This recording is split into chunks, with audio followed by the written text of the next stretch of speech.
friends, welcome back to the reading of the Medium's book, a book written by Allan, Kardec, and the spirits. And today we're going to talk about those tricks the spirits make, the spirits do, and why is that, and a little bit about exorcism, okay? It's really interesting. The book says the following: superior spirits do not, remember, do not any more than grave and serious men amuse themselves with playing ill-natured tricks. So they do not, when it's a superior spirit, they do not play ill-natured tricks, okay?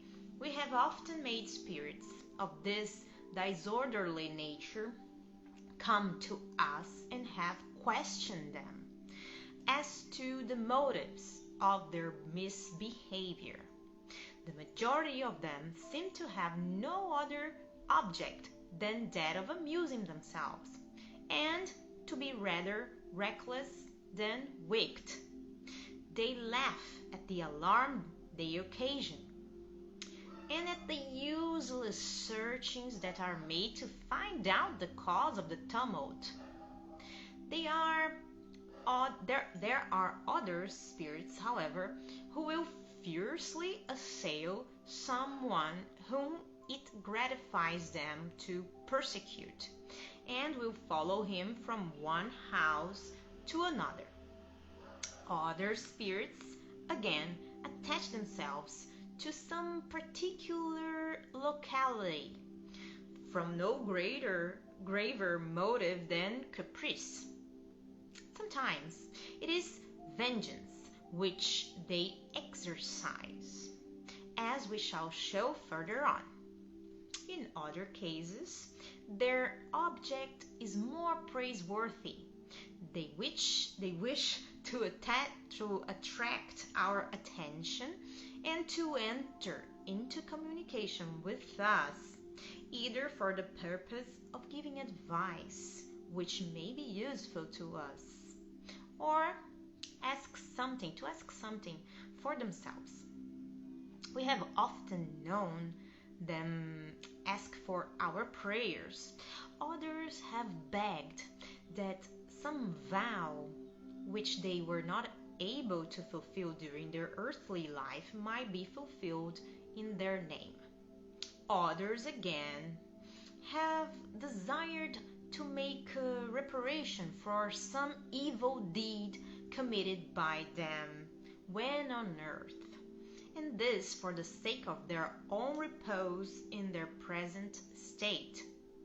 Generally speaking, it is a mistake to be afraid of them. Their presence may be troublesome, but it is rarely dangerous. It is not strange, however, that people are anxious to rid themselves of such visitants. But unfortunately, they generally set about doing this in a wrong way. If spirits are only amusing themselves, the greater the gravity with which their antics are met, the more persistent they become. Like mischievous children who only tease the more anger they excite, and the more successful they are in frightening the timid. The wisest course is to laugh at their absurdities, for they then get tired of playing the fool and cease their efforts to annoy.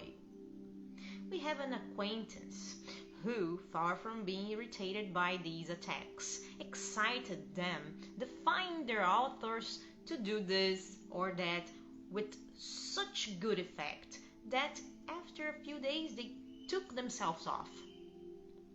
But, as we have said, there are some whose motives are less frivolous. And for this reason, it's always well to learn what they are aiming at. If they make some request, we may be sure they will cease their visits as soon as their wish is satisfied.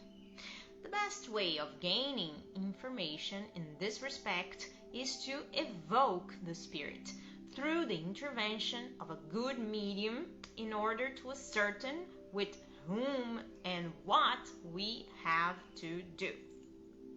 Should it be a spirit who is unhappy, charity commands us to treat him with the consideration due to his suffering.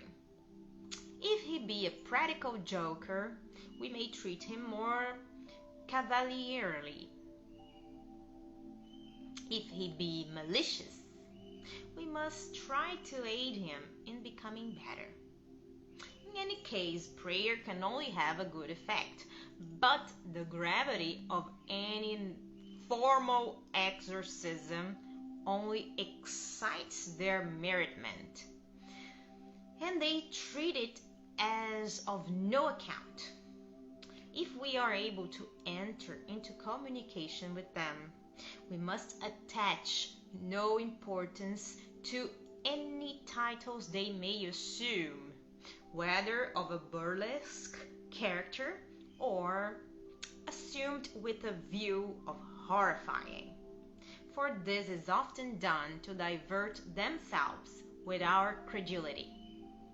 We shall recur to the subject, giving further details and stating the reasons which often render prayer for spirits inefficacious in the chapter on haunted places and obsession.